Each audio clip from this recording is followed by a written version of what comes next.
Good morning students. तो हम पढ़े थे प्रश्नावली 13 पृष्ठीय क्षेत्रफल और आयतन। तो हमने क्षेत्रफल के सूत्र पढ़े थे और हमने 3 क्वेश्चन किए थे। आज हम देखते हैं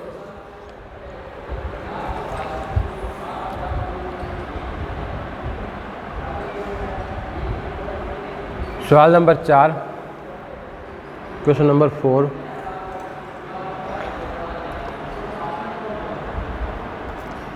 एक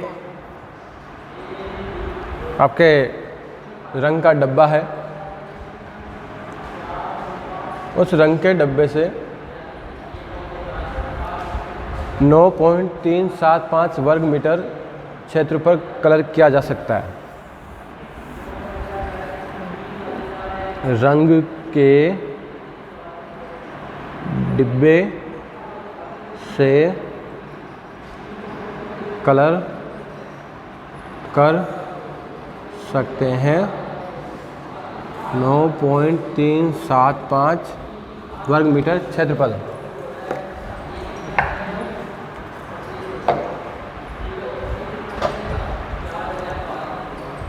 अब आपसे पूछ रहा है कि भाई ईंटें दी हुई है, ब्रिक्स, ईंट की विमाएँ दी हुई आपको। ईंट की विमाएँ हैं 22.5 सेंटीमीटर, 10 सेंटीमीटर, 7.5 सेंटीमीटर, ये ईंट की विमाएँ हैं। तो ये जो डब्बे में, इस डब्बे से इतने क्षेत्र पर कलर किया जा सकता है, तो इस कितने ईंटों पर ये कलर हम कर सकते हैं, आपको ये बताना है। तो ये ईंट की लंबाई है, चौड़ाई है, ऊंचाई है। हमें ईंट के चारों तरफ मतलब संपूर्ण पृष्ठीय क्षेत्रफल पर कलर करना है। तो हम इसका निकालेंगे TA से। ये इसकी लेंथ है, ये इसकी ब्रेड्थ है, ये इसकी हाइट है। हम निकालेंगे घनाभ का संपूर्ण पृष्ठीय क्षेत्रफल। सूत्र क्या होता है? 2 गुना LB plus BH plus LH। तो एक ईंट का संपूर्ण पृष्ठीय क्षेत्रफल का सूत्र हो जाएगा 2 गुना L गुना B, 22.5 गुना 10, B गुना S, 10 गुना 7.5, 7.5 गुना 22.5। गुणा करेंगे इसको, 22.5 गुना 10, 225, ये हो जाएगा 75। इसको गुणा करना पड़ेगा हमें, 225 गुणा 75,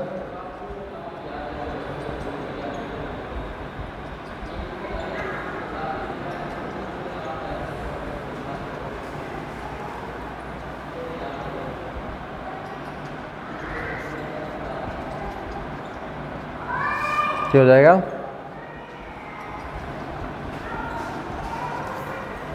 इनको जोड़ेंगे तो ये आपका हो गया 468.75। गुणा कर लेंगे,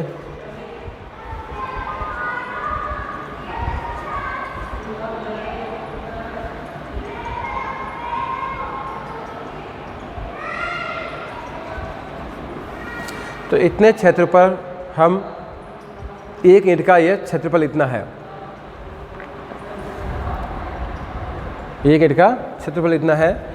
ये डब्बा है, इस डब्बे में जो पेंट है, कलर है, उसके द्वारा हम 9.375 वर्ग मीटर क्षेत्र पर कलर कर सकते हैं।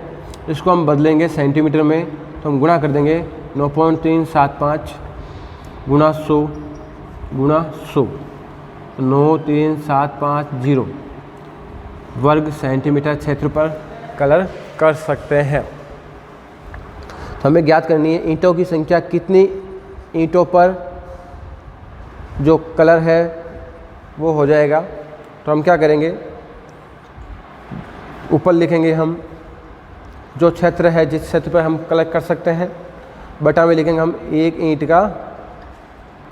तो हम पॉइंट हटाने के लिए ऊपर क्या करेंगे, 100 से गुणा कर देंगे, तो ये कट गया। तो ईंटों की संख्या आ गई 100 ईंटें। तो हम 100 ईंटों पर इस डब्बे में जो कलर है कलर कर सकते हैं। हमने इस सवाल में क्या किया, हमें दिया हुआ था डब्बे में जो रंग भरा हुआ है वो इतने क्षेत्र पर कलर किया जा सकता है। हमें एक ईंट की विमाएँ दी हुई थी, तो हमने इस ईंट का क्षेत्रफल निकाल लिया। तो इस एक ईंट के क्षेत्रफल का भाग इसमें दे दिया, तो हमें आ गई ईंटों की संख्या।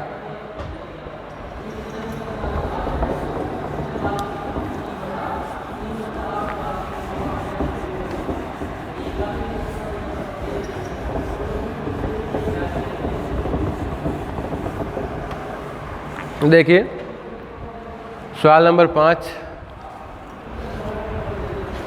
सवाल नंबर 5 में आपको क्या करना है,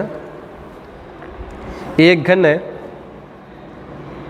घन का किनारा दिया हुआ आपको, घन का किनारा 10 सेंटीमीटर और एक घनाभ है जिसकी लंबाई, घनाभ की लंबाई 12.5 सेंटीमीटर, घनाभ की चौड़ाई 10 सेंटीमीटर, घनाभ की ऊंचाई 8 सेंटीमीटर दी हुई है।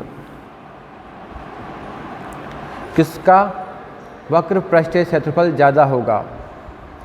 तो घन का वक्र पृष्ठीय क्षेत्रफल का सूत्र होता है भाई 4 गुणा भुजा स्क्वायर, 4 गुणा 10 का वर्ग, मतलब 400 वर्ग सेंटीमीटर आ गया घन का वक्र पृष्ठीय क्षेत्रफल।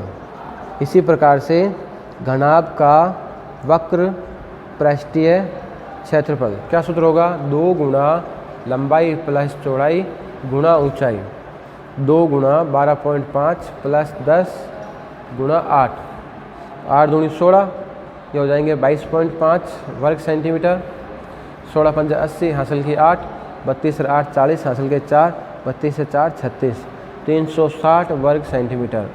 तो घन का वक्र पृष्ठीय क्षेत्रफल है 400 वर्ग सेंटीमीटर, घनाभ का वक्र पृष्ठीय क्षेत्रफल है 360। तो ज़्यादा किसका है, घन का। तो घन का पृष्ठीय क्षेत्रफल जो है वो क्या है भाई, ज़्यादा होगा। किसका ज़्यादा होगा, घन का। कितना होगा, 400 माइनस 360 बराबर 40 वर्ग सेंटीमीटर ज़्यादा है। अब है आपका घन का संपूर्ण पृष्ठीय क्षेत्रफल, सूत्र है भाई 6 गुणा भुजा स्क्वायर, तो 6 गुणा 10 का वर्ग, क्या हो गया भाई 600 वर्ग सेंटीमीटर। इसी प्रकार से घनाभ का संपूर्ण पृष्ठीय क्षेत्रफल का सूत्र होगा 2 गुणा लंबाई गुणा चौड़ाई प्लस BH प्लस LH। मान रखेंगे 2 गुणा L का मान है 12.5, B का मान है 10, 10 गुणा 8, 8 गुणा 12.5, तो ये हो गया बार, इसको गुणा करेंगे 125, यह आ जाएगा आपका 80, 8 पंजे 40 हासिल की 4, 8 दूनी 16 और 4 20, 2 8 एकम 8 2 10, तो आगे 100। तो कितने हो गए, 2 गुणा ये हो गए आपके 205, तो गुणा करने पा गया 410 वर्ग सेंटीमीटर। तो यहाँ पे भी क्या है, घन का संपूर्ण पृष्ठीय क्षेत्रफल ज़्यादा है, घन का संपूर्ण पृष्ठीय क्षेत्रफल क्या होगा, ज़्यादा है। कितना ज़्यादा है भाई, तो 600 माइनस कर देंगे 410, तो 190 वर्ग सेंटीमीटर। तो इस प्रकार से आपको 5वां सवाल हल करना था।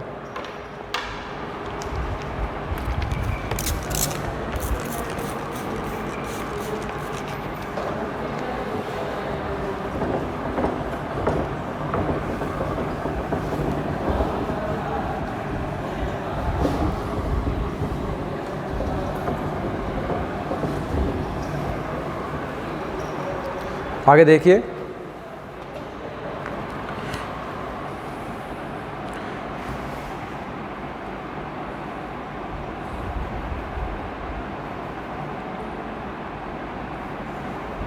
क्वेश्चन नंबर हम 7 देख लेते हैं। क्वेश्चन नंबर 7, एक मिठाई की दुकान है शांति स्वीट होम। इसके पास 2 प्रकार के बॉक्सेज हैं। बड़े बॉक्स की विमाएँ, जो बड़ा बॉक्स है जिसमें मीठा लिखते हैं बड़े बॉक्स की विमाएँ। तो पहले लंबाई है आपकी 25 सेंटीमीटर गुणा 20 सेंटीमीटर गुणा 5 सेंटीमीटर। छोटे बॉक्स की विमाएँ, छोटे बॉक्स की विमाएँ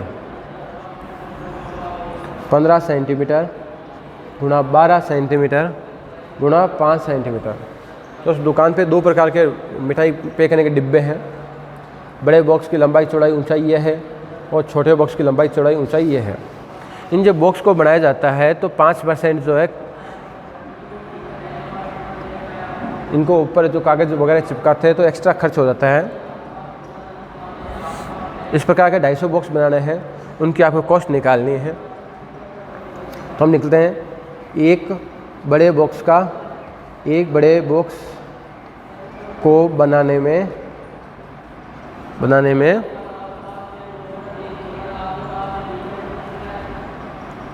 प्रयुक्त क्षेत्रफल, कागज़ जो लगाओगे प्रयुक्त क्षेत्रफल सूत्र होगा घनाभ का 2 गुणा लंबाई गुणा चौड़ाई प्लस चौड़ाई गुणा ऊंचाई प्लस ऊंचाई गुणा लंबाई।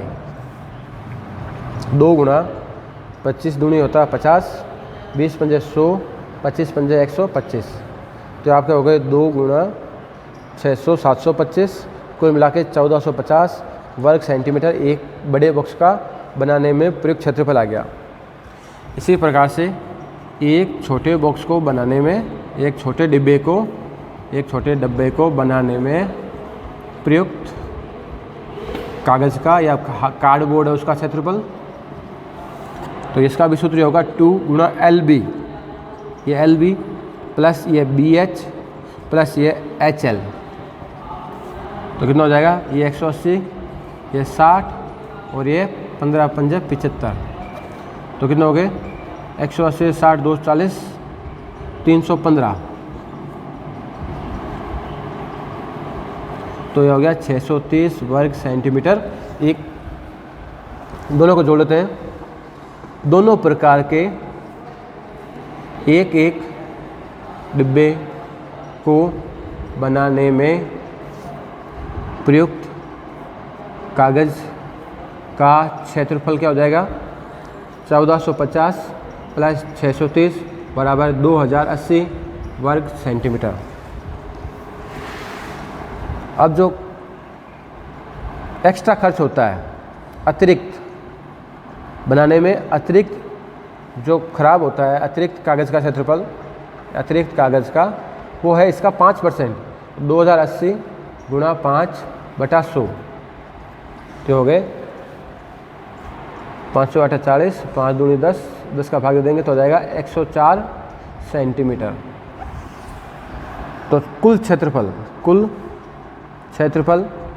दोनों को जोड़ देंगे 2080 प्लस 104 तो हो जाएगा 2184 वर्ग सेंटीमीटर। ये आगे दोनों प्रकार के एक एक डिब्बे का बनाने में क्षेत्रफल। तो दोनों प्रकार के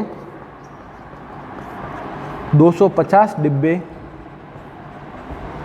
बनाने में, दोनों प्रकार के 250 डिब्बे बनाने में प्रयुक्त कागज़ का क्षेत्रफल कितना हो जाएगा भाई, 2184 वर्ग सेंटीमीटर का क्षेत्रफल था एक डब्बे का, गुणा कर देंगे 250, ये आ जाएगा इसका कुल कागज़ आपको इतना चाहिए। अब कॉस्ट, तो 1000 वर्ग सेंटीमीटर कागज़ की कीमत, कागज़ की हार्डबोर्ड की कीमत कितनी है भाई, 4 रुपये। 1 वर्ग सेंटीमीटर कागज़ की कीमत 4/1000 रुपये। 2184 गुणा 250 वर्ग सेंटीमीटर कागज़ की कीमत, तो 4/1000 गुणा 250 गुणा 2184 वर्ग सेंटीमीटर जो था, 250 को 4 से गुणा करोगे तो 1000 से 1000 कट जाएगा, तो हो जाएगा 2184 रुपये। तो दोनों प्रकार के 250 बॉक्स बनाने के जो कॉस्ट होगी वो आ जाएगी 2184 रुपये।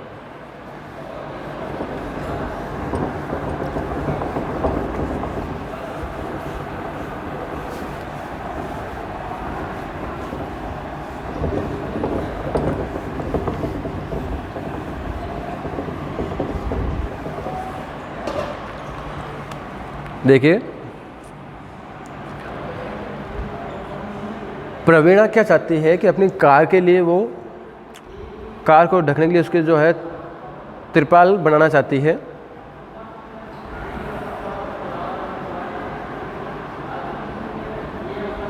उसकी जो है तिरपाल की विमाएँ हैं, लंबाई 4 मीटर, चौड़ाई 3 मीटर, ऊंचाई 2.5 मीटर। क्या करना है, कार को ढकने के लिए कवर चाहिए। कार को ढकने के लिए कवर चाहिए तो आप देखते हो भाई कि कार के चारों हिस्सों में कवर आएगा और ऊपर से ढकने के लिए छत आएगी, लेकिन नीचे से कार पैक नहीं होती। तो ये भी क्या है, इसमें भी 5 सतहों का क्षेत्रफल निकालना है। आपको क्या निकालना है, 5 सतह का क्षेत्रफल निकालना है। कौन कौन सी 5 सतह है, एक तो चारों साइड है, चारों दीवार एक तरह से, प्लस ऊपर की छत का क्षेत्रफल। ये आपको कार को ढकने के लिए जो कवर चाहिए। तो इसका क्या तरीका है, तो आपको कुल क्षेत्रफल जो चाहिए, कुल क्षेत्रफल इसका क्या होगा, या तो आप संपूर्ण क्षेत्रफल निकाल लो या चारों दीवारों का क्षेत्रफल, प्लस कर दो ऊपर की सतह का क्षेत्रफल,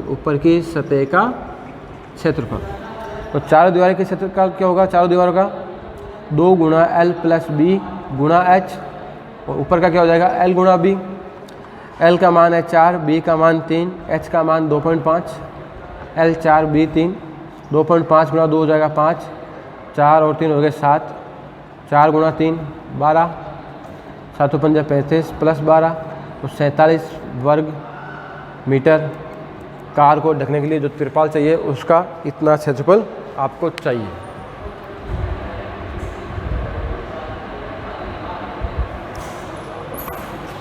तो इस प्रकार से आपके जो है 13.1 प्रश्नावली कंप्लीट हो गई है।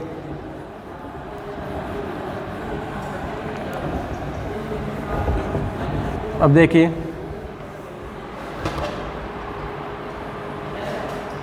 ये क्वेश्चन नंबर 6 बचा, वो भी देख लेते हैं। क्वेश्चन नंबर 6,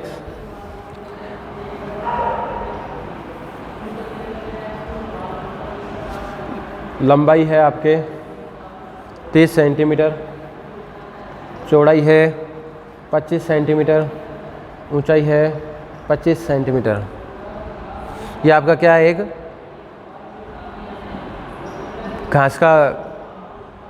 कांच का जो आता है एक बना हुआ बॉक्स, ग्रीन हाउस।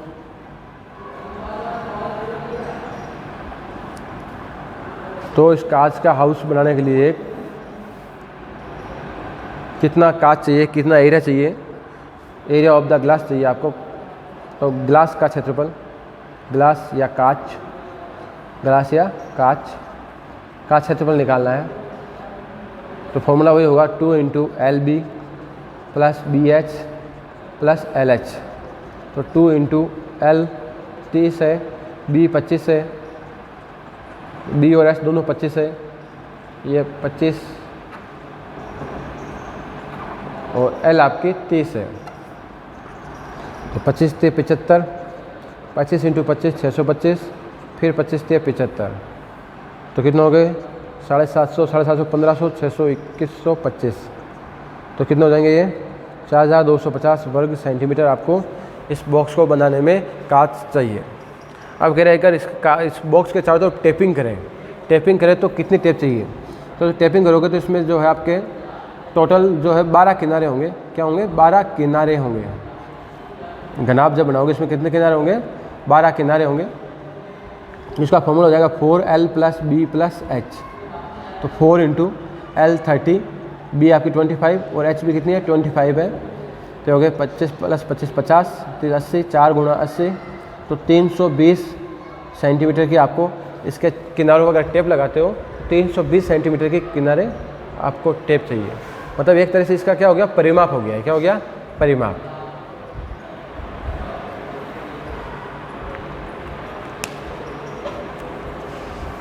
तो 13.1 आपके कंप्लीट सवाल हमने कर लिए हैं। 13.2 जो आपके हैं उसमें है बेलन। 13.2 किससे संबंधित है, बेलन से। इस प्रश्नावली में हमने 13.1 में केवल घन और घनाभ के क्षेत्रफल के बारे में बात की थी। आयतन की प्रश्नावली जो है आगे है, सूत्र मैंने पहले बता दिया था। तो देखिए बेलन, देखो पहले बात करते हैं हम, जैसे ये जो क्या है बिंदु है, ये क्या है बिंदु। तो बिंदु कैसे मिला? पेन या पेंसिल की नोक को दबाने पर जो आकृति प्राप्त होती है वो बिंदु होती है। क्या होती है? पेन या पेंसिल की नोक को दबाने पर, पेन या पेंसिल की नोक को जब आप दबाते हो तो जो आकृति मिलती है वो क्या होती है? बिंदु होती है। तो ये आपके बिंदु है। इस बिंदु से क्या है, चारों तरफ समान दूरी पे बहुत सारे बिंदु हैं। इस बिंदु से चारों तरफ समान दूरी पे बहुत सारे बिंदु हैं। उन बिंदुओं को जब आप जोड़ते हो, उन बिंदुओं का जब समूह बनाते हो तो एक कौन सी आकृति बनती है? आपके वृत्त बनता है।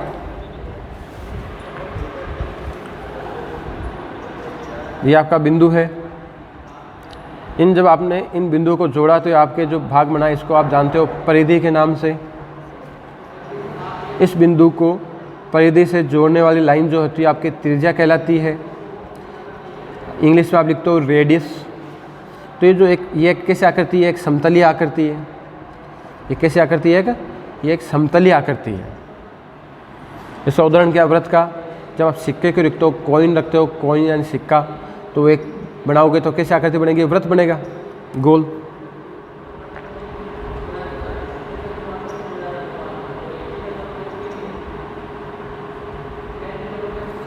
इसमें आप त्रिज्या कहीं भी खींच लो। मैंने आपको बताया है कि सारे बिंदु क्या है, इस बिंदु से समान दूरी पर है। ये बिंदु क्या कहलाता है? इसका केंद्र कहलाता है। क्या कहलाता है? ये बिंदु इसका वृत्त का केंद्र है। ये बिंदु वृत्त का केंद्र है। तो वृत्त एक समतलीय आकृति है। जब आप वृत्त की परिधि, जो बाहर वाली बाउंड्री ज्ञात करते हो, वृत्त के परिमाप बोल रहे हो, आप वृत्त की परिधि बोल रहे हो, इसका सूत्र क्या होता है? 2πr होता है। व्यास क्या होता है? त्रिज्या का दुगुना होता है, 2 गुना त्रिज्या। वृत्त का क्षेत्रफल का सूत्र क्या होता है? वृत्त का क्षेत्रफल सूत्र होता है भाई πr²। ये हो गई वृत्त के बारे में बात है। लेकिन जब आप एक वृत्त के ऊपर, एक मैंने एग्जांपल दिया इसका, वृत्त का एक कॉइन, सिक्का, जब आप सिक्के के ऊपर सिक्का, सिक्के के ऊपर सिक्का, सिक्के के ऊपर सिक्का रखोगे, कॉइन के ऊपर कॉइन जमाओगे, तो आपको कैसी आकृति मिलेगी? बेलन। जब आप कॉइन के ऊपर कॉइन जमाते जाओ तो आपको इस प्रकार से ये एक बेलन की आकृति मिलती है। जो आपका पाइप होता है वो बेलन का उदाहरण है, आपका एग्जांपल है बेलन का। जब पानी, ये बेलन है, क्या करती है? जैसे आपका पाइप है, पाइप के साथ बेलन है। घर में आप बेलन काम लेते ही हैं। माता जी आपका खाना बनाने में बेलन काम लेती है। ये मार करके ये जो हिस्सा है, देखो ये नोक हटा दो, ये मार कर, ये भी कैसा है? बेलनाकार है। तो सभी बेलनाकार आकृतियाँ होती हैं। तो इस मार्कर की बात कर रहा हूँ मैं। जैसे मार्कर है, तो देखिए ये जो वाइट हिस्सा है मार्कर में, या जो आप पानी भरते हो, पाइप वाला पानी, तो पाइप में क्या होता है? ऊपर नीचे से वो खुला हुआ होता है। तो जो बाहर का हिस्सा है या अंदर का जो हिस्सा है उसे हम बोलते हैं वक्र पृष्ठीय क्षेत्रफल। वक्र पृष्ठ, जो बाहर का हिस्सा उसे क्या बोलते हैं हम? वक्र पृष्ठ। तो अगर आपको बेलन का वक्र पृष्ठ का क्षेत्रफल ज्ञात करना है, बेलन के वक्र पृष्ठ का क्षेत्रफल, तो वक्र पृष्ठ में क्या होता है? सिर्फ ये हिस्सा आएगा, सिर्फ ये बाहर वाला। जैसे ये जो है हम बात करते हैं, इस ढक्कन खोल देंगे इसको, तो सिर्फ वाइट वाला हिस्सा। तो इसका फॉर्मूला क्या होता है? 2πrh। क्या फॉर्मूला होता है? 2πrh। बेलन जो है ये 3D फिगर है, त्रिविमीय आकृति है। अब जब आप ड्रम की बात करते हो, ड्रम है, टंकी है आपके, उसमें क्या होता है? नीचे भी आपके एक वृत्ताकार सतह होती है, ऊपर ढक्कन होता है, उसकी भी सतह वृत्ताकार होती है। तो अगर आपको बेलन का संपूर्ण पृष्ठीय क्षेत्रफल निकालना हो, बेलन का आपको संपूर्ण पृष्ठीय क्षेत्रफल निकालना हो, तो क्या है? वक्र पृष्ठीय क्षेत्रफल होता ही है, उसमें ऊपर और नीचे दोनों के वृत्तीय जो क्षेत्रफल होते हैं वो हम और जोड़ देंगे, तो क्या हो जाएगा? 2πr²। एक वृत्त नीचे का, एक वृत्त ऊपर का, तो कितने हो गए, 2 वृत्ताकार सतह जुड़ गए। इसमें से कॉमन आ जाएगा 2πr/h, तो सूत्र क्या बन जाएगा, 2πr कॉमन आएगा, h+r। तो बेलन का संपूर्ण पृष्ठ क्षेत्रफल सूत्र क्या हो जाएगा, 2πr/h+r। तो ये है बेलन के बारे में, ये हमें सूत्र याद रखना है 13.2 के लिए। इससे संबंधित क्वेश्चन हम नेक्स्ट वीडियो में करेंगे। आज सूत्र को हम देखेंगे और याद करेंगे। आज के लिए इतना ही। Thank you.